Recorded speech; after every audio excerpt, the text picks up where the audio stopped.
چونکہ میری والدہ تو تھی بیمار، تو پہلے ہی دن مجھے میری خالہ کو دے دیا. جب میں پیدا ہوا تو پہلے ہی دن مجھے خالہ کو دے دیا. تو مجھے تو پتہ ہی نہیں تھا کہ میری والدہ یہ نہیں ہے، میری والدہ وہ ہیں. بڑا ہو گیا تھا، پرائمری میں پڑھتا تھا، تب مجھے پتہ چلا کہ میری والدہ وہ ہیں. لیکن پھر مناسبت نہیں ہو سکی اصل والدہ سے. بس پھر یہی میری والدہ تھیں، یہی میری ماں تھیں انتقال تک. ابھی بھی بس انہی کی یاد ستاتی ہے، وہی یاد آتی ہیں. تو اب مجھے دیا خالہ کو. خالہ کو اولاد نہیں تو چھاتی میں دودھ نہیں، اب دودھ کہاں سے آئے؟ تو ویسے ہی دل بہلانے کے لیے میری دادی میرے منہ میں پستان دے دیتی تھی. اب دادی بیچاری بوڑھی، دودھ تو تھا نہیں، ویسے ہی دل بہلانے کے لیے وہ مجھے پاس لٹاتی اور مجھے کرتے کے اندر داخل کر دیتی، قمیض کے اندر داخل کر دیتی، پستان منہ میں دے دیتی. میں پرائمری میں پڑھتا تھا تب بھی پستان منہ میں دیتی تھی.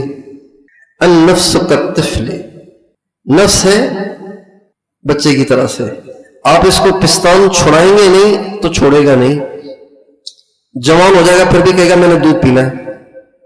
اس لیے 2-2.5 سال کے بعد ماں کو چھڑانے میں بڑی مشقت اٹھانی پڑتی ہے. وہ کیا کرتی ہے؟ وہ اپنے پستان پہ کڑوی دوائی لگا دیتی ہے. اب بچہ چکھتا ہے، کہتا ہے یہ تو گندا ہو گیا ہے، مجھے نہیں چاہیے ابھی.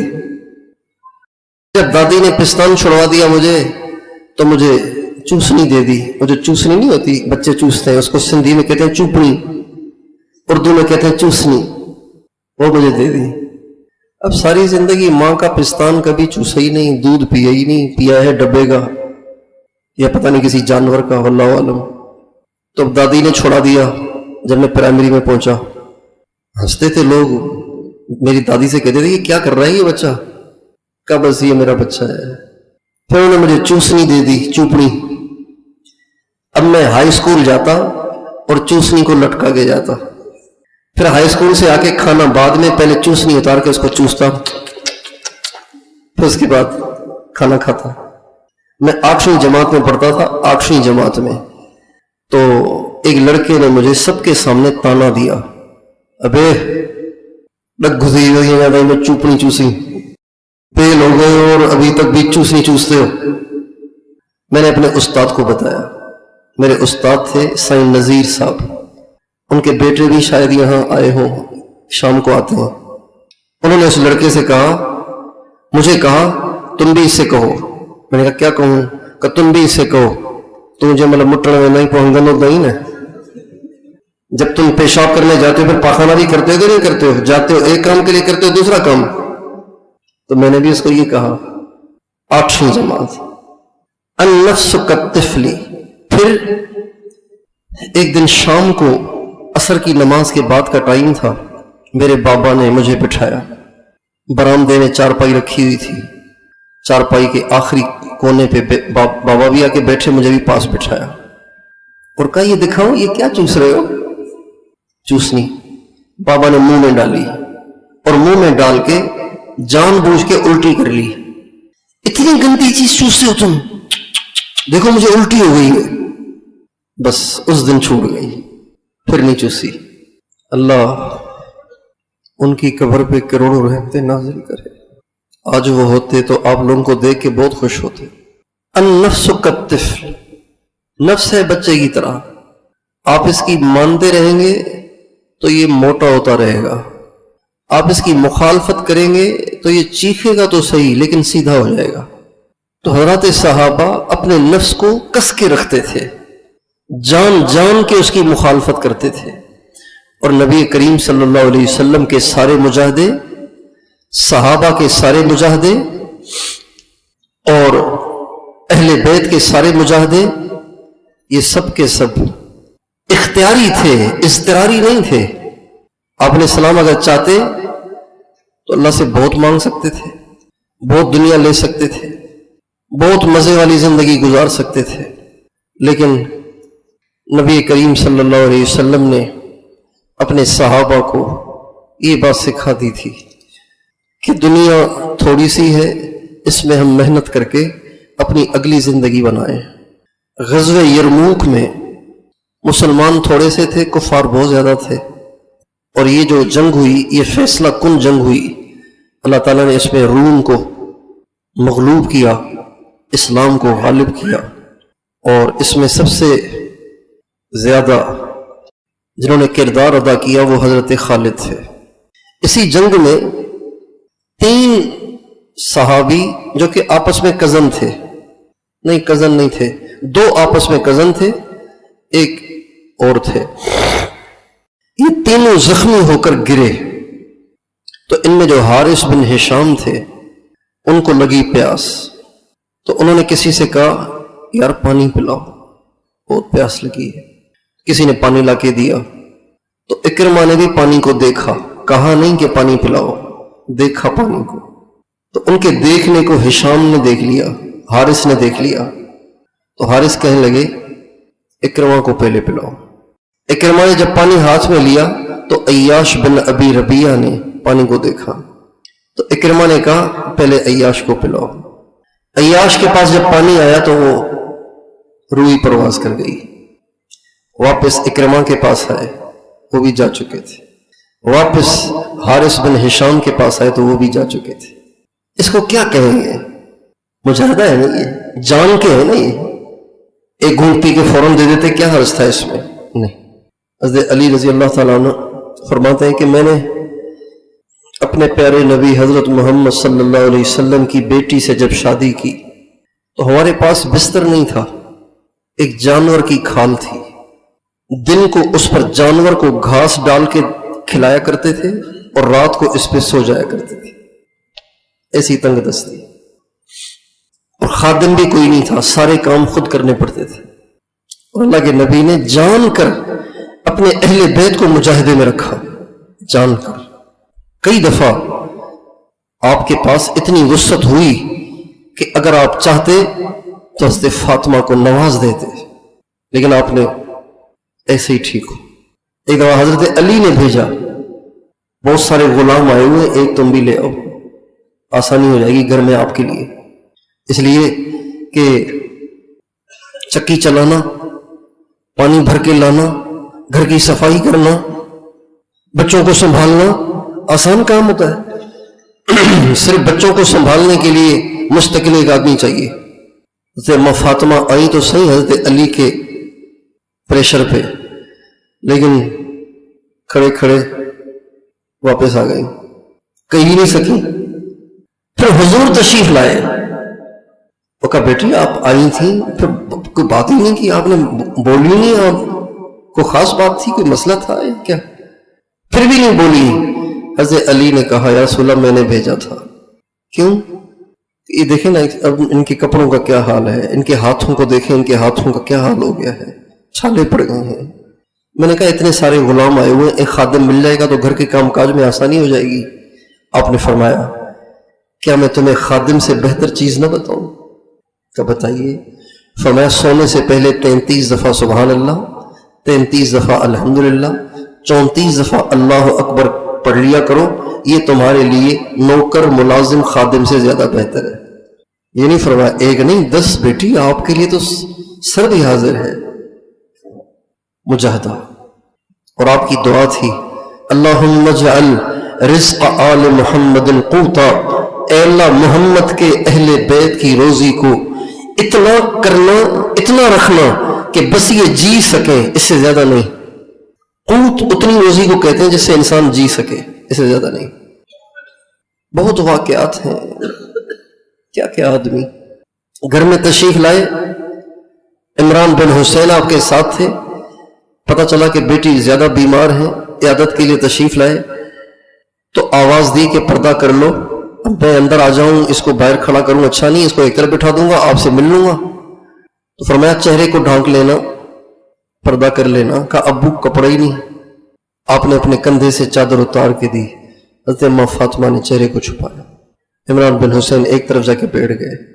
آپ علیہ السلام نے جب بیٹی کو دیکھا تو آپ پریشان ہو گئے، اتنے بڑے نبی طائف میں پتھر لگے روئے نہیں، احد میں زخمی ہوئے لہو لہو ہوئے روئے نہیں، لیکن بیٹی کے چہرے کو دیکھ کر جس کو فاقے نے اور بیماری نے مرجھا دیا تھا، دیکھ کے پریشان ہو گئے اور بیٹی سے گلے لگ کے آپ رونے لگے، بیٹی بھی پھر رونے لگی، مگر یہ نہیں فرمایا بس اب آزمائش تیری ختم ہو، اب میں اللہ سے دعا کرتا ہوں.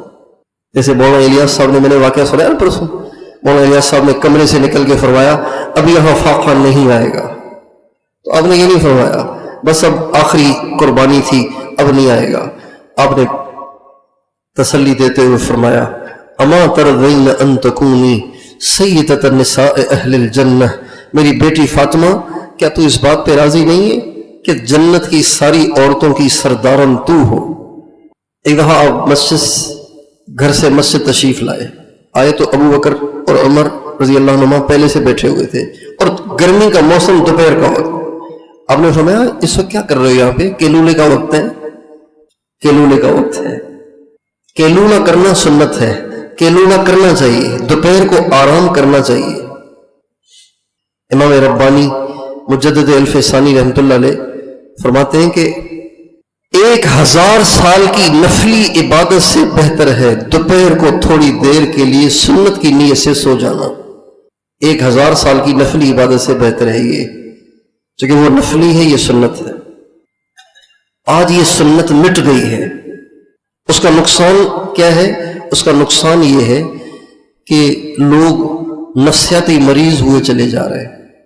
نفسیاتی مریض، چڑچڑے، وہمی، شکی طبیعت، بدگمانی، بغض سے بھرے ہوئے دل. تھوڑا سا کسی نے کچھ کہا دل پہ لے لیا، دماغ پہ لے لیا، اس نے میرے ساتھ یوں کیا یوں کیا یوں کیا یوں کیا. یہ چڑچڑے اور شکی اور وہمی. خاوند بات کر رہا ہے کسی سے، بیوی سمجھ رہی پتہ نہیں کس لڑکی سے بات کر رہا ہے. بیوی میسج کر رہی ہے، خاوند سمجھ رہا ہے پتہ نہیں کون سے غیر محرم کو میسج کر رہی ہے. شکی طبیعتیں، وہمی طبیعتیں، بدگمانی، چڑچڑے، تھوڑی تھوڑی بات پہ ایک دم ایسے گرم ہو جاتے ہیں کہ جیسے پتہ نہیں کوئی پہاڑ ٹوٹ رہا ہے. اس کی بڑی وجہ دوپہر کو کیلولہ نہ کرنا ہے، کھانے کے بعد تھوڑی دیر آرام نہ کرنا ہے. میں نے ایک بڑے عامل کی ایک بات سنی. عامل تھے جنات وغیرہ کو جو پکڑتے ہیں، علاج کرتے ہیں، جنات نکالتے ہیں. ان سے میں نے سنا یہ کہنے لگے ایک بڑے عمر رسیدہ جن سے میری ملاقات ہوئی تو اس سے میں نے پوچھا کہ کوئی مجھے ایسا عمل بتاؤ نا کہ جس سے پھر جنات ونات کا زیادہ اثر نہ ہو. کہنے لگے کہ اللہ کے نبی کی ایک سنت ہے، جب یہ کوئی مستقل اہتمام سے کرتا ہے تو اس پہ پھر ہمارا زیادہ زور چلتا نہیں ہے. کہ وہ کیا؟ کہ وہ ہے دوپہر کو کھانے کے بعد تھوڑی دیر سونا. یہ سنت جو پوری کرتا ہے تو اس پہ پھر ہمارا زیادہ زور چلتا نہیں ہے، اس لیے کہ وہ فریش ہو چکا ہوتا ہے. یہ میں کہہ رہا ہوں اس لیے کہ وہ فریش ہو چکا ہوتا ہے. تھوڑی 15 منٹ بھی آپ سوئیں گے نا آپ فریش ہو جائیں گے کھانے کے بعد. اب وہ فریش ہو چکا ہوتا ہے. اب شیطان وسوسے ڈالتا ہے لیکن وہ برداشت کرنے کی اس میں ہمت کہ فریش ہے. وہ فریش نہیں ہے، چڑچڑا ہے، تو بس تھوڑی سی چٹکی دینے کی دیر ہے. پھر وہ ایسے بھڑکے گا کہ بیوی کو الفاظ کہہ دے گا، ماں کو گالی دے دے گا، گاہک کو بھی گالی دے دے گا، بھائی سے بھی لڑ لے گا. چڑچڑا ہوا ہوا ہے. اس لیے دوپہر کو سونے کی ترتیب ہمیں اپنے گھروں میں اپنی ذات سے بنانی چاہیے.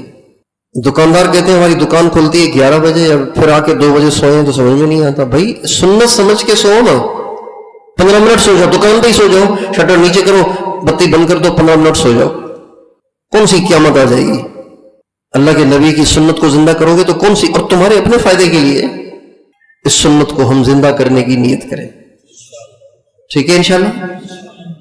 ہم نے اپنے بزرگوں کو دیکھا ہے، بس کھانا کھایا، روشنی ہے، اندھیرا ہے، کوئی ہے کوئی نہیں ہے، بس سنت پوری کرنی. 5 منٹ، 10 منٹ، 15 منٹ، 20 منٹ، آدھا گھنٹہ. ہمارے لیے تو 5 منٹ شاید زیادہ مفید نہ ہو، لیکن برابر 15-20 منٹ ہونا چاہیے، آدھا گھنٹہ 1 گھنٹہ ہونا چاہیے. تو کون کون اس کا اہتمام کرے گا ساری زندگی؟ اپنے بیوی بچوں سے اہتمام کرائے گا. ہمارے ماں باپ نے اپنے بچوں کا شیڈول ایسا بنایا ہوا ہے کہ اسکول سے آؤ قرآن پڑھنے جاؤ، قرآن پڑھ کے آؤ ٹیوشن پڑھنے جاؤ، ٹیوشن پڑھنے جاؤ ہوم ورک کرو، ہوم ورک کرو گھر کے کام کرو. مشین ہے، پتہ نہیں کیا مصیبت ہے. پھر ایسے بچے ساری زندگی نارمل نہیں رہتے، ساری زندگی. میں نے ایک دفعہ اپنے بابا سے کہا، میں نے کہا جس عمر میں صحت بنتی ہے اس عمر میں آپ نے مجھے اتنا ٹائٹ شیڈول دیا تھا کہ میرا خیال ہے آپ نے مجھ پہ زیادتی کی. چونکہ شیڈول کیا تھا، فجر پڑھ کے نکلتے تھے اسکول کے لیے، رہتے تھے حالہ پرانا میں 3 کلومیٹر دور، وہاں سے آتے تھے حالہ نیا ٹانگے پر، گھوڑے والا جو ٹانگا ہوتا ہے نا اس پہ، تو وہ 20 منٹ آدھا گھنٹہ لگا دیتا تھا، ٹانگے پہ آتے تھے. پھر یہاں آ کے بازار سے پیہوں کا ناشتہ ہوتا تھا، پیہوں، چپکے ہوئے چاول ان کو تیل میں بھونتے ہیں، اس کو کہتے ہیں پیہوں. یہ سندھی میں ملتے ہیں اور کہیں نہیں ملتے. اب آپ لوگ آئے ہیں رمضان میں، ورنہ آپ کو ہم پیہوں کھلاتے یہاں. اب آپ پیہوں کھائیں گے تو پھر پیاس لگے گی آپ کو، پھر روزے میں مشکل ہوگی. کچھ ساتھی شاید دل میں کہہ رہے ہیں کہ افطاری میں کھلانے میں کیا حرج ہے. تو اب فجر پڑھ کے نکلے ہیں اور ٹانگے کا سفر، پھر پیہوں کی ایک پلیٹ، پھر اسکول 1:30 بجے تک، پھر وہاں سے کھانا اور سیدھا قرآن عصر تک. عصر کے بعد سے رات کو 10 بجے تک ٹیوشن. پھر رات کو 10 بجے بابا مجھے یہاں سے لیتے اور ٹانگے میں بٹھا کے گھر لے جاتے، 11 ساڑھے 11 12 بجے پہنچتے. پھر صبح کو پھر پورا پرائمری کا زمانہ ایسے گزرا. اب یہ عمر تھی صحت بننے کی، طاقت بننے کی، آرام کی. تو پھر مجھے بخار رہنا شروع ہوا، شدید بخار، اترتا ہی نہیں تھا. بابا نے کہا تجھے بخار 104، اترتا ہی نہیں تھا. پھر کوئی ماہر ڈاکٹر نہیں تھے، ایک حکیم تھے، وہ ڈاکٹری کی دوائیاں بھی دیتے تھے. انہوں نے ایسی ہائی ڈوز اینٹی بایوٹک کھلائیں کہ مجھے پورے جسم پہ پیپ کے پھوڑے ہوئے، اور ہر سال ہوتے تھے پیپ کے پھوڑے پورے جسم پہ، اتنے موٹے موٹے پھوڑے پورے جسم پہ.